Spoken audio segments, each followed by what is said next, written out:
Good morning. Good morning.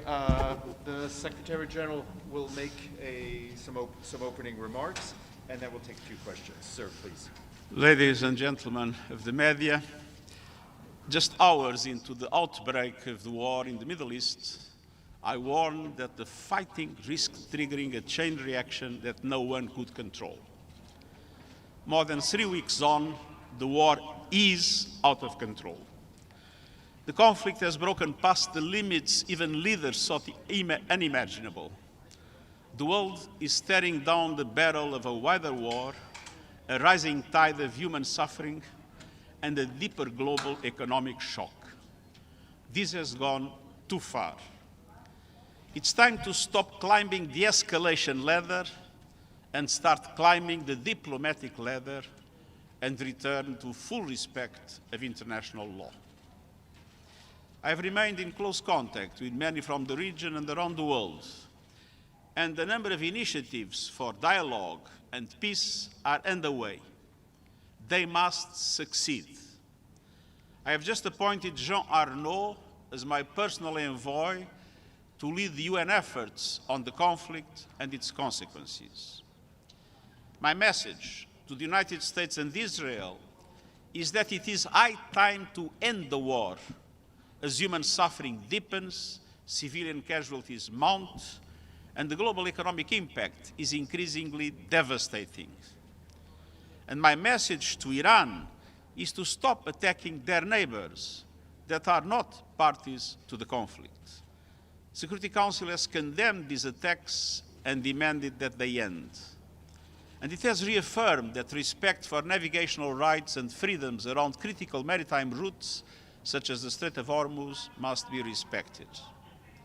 The prolonged closure of the strait is choking the movement of oil, gas, and fertilizer at a critical moment in the global planting season.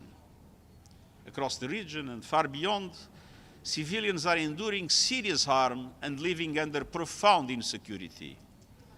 I witnessed some of these consequences firsthand during my recent visit to Lebanon. There too, the war must stop. Hezbollah must stop launching attacks into Israel, and Israel must stop its military operations and strikes in Lebanon, which are hitting civilians the hardest. The Gaza model must not be replicated in Lebanon.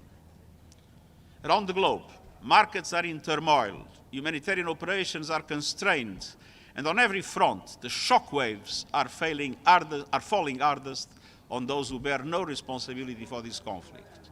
The poorest, the most vulnerable, the least able to absorb yet another blow. The UN system is deeply engaged in trying to minimize the consequences of the war. And the best way to minimize those consequences is clear: end the war immediately. War is not the answer. We need a way out of this disaster. Diplomacy is the way out. Full respect of international law is the way out. Peace is the way out. And I thank you. Thank you very much, Edie. Thank you very much, Mr. Secretary General. Edith Lederer from the Associated Press. We hear that the United Nations is naming an envoy to try to promote diplomacy. Can you tell us what this envoy is going to be doing and what you are doing already to try to promote negotiations between Israel, the United States on one side, and Iran? You will be doing more directly on the ground, as I try to do from New York.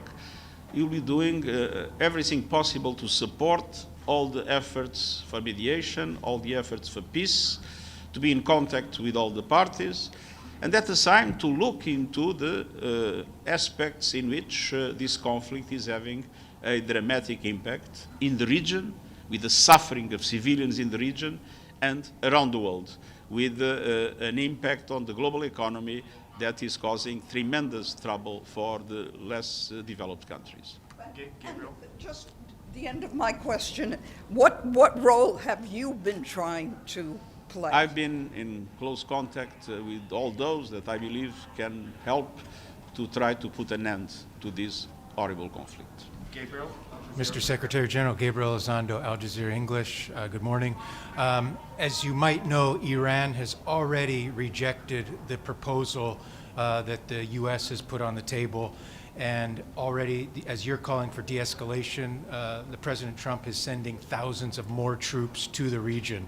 It seems like it's more escalation. How much longer can this go on, and what specifically is your message now, given how close we are potentially to more escalation? My message is that diplomacy must prevail. And diplomacy requires sincere dialogue. We have mediators that have offered their services. They are very engaged. And I'm hopeful that independent of the positions, the present positions that were expressed by the parties to the conflict, there will be a way in which they can come to an understanding to end this horrible conflict. Because the consequences of the conflict that is totally out of control at the present moment are absolutely devastating. Sherwin? Secretary General Sherwin Bryce-Pease, South African Broadcasting. You talk about the global economic impact as increasingly devastating. I want you to focus a little bit on the development agenda of the United Nations. We are not here talking about the Sustainable Development Goals. We're not talking about ending gender equality, food insecurity, ending poverty, and so forth. We are talking about ending another war on top of all the other wars that are there. What are the humanitarian consequences, particularly for the developing world? But this war has a direct impact on everything that you mentioned. Sustainable Development Goals, poverty. I mean, just to give an example, the Gulf countries are strong suppliers of the raw materials for nitrogen fertilizers. And this is absolutely crucial. We are getting close to the planting season in different parts of the world. Without fertilizers today, we might have hunger tomorrow. So just this example, not to mention, of course, the horrible impacts that are caused by the oil and gas restrictions, which are causing a huge spike in prices that can trigger inflation across the board and put the developing countries, mostly those that are indebted, mostly those that have no resources to be able to cope with this dramatic increase in energy prices, all these countries will be in an extremely difficult situation, and their populations will, of course, suffer with more hunger, with more poverty, with more difficulties to implement the vital aspects that are the support of human life. Thank you very much. Thank you.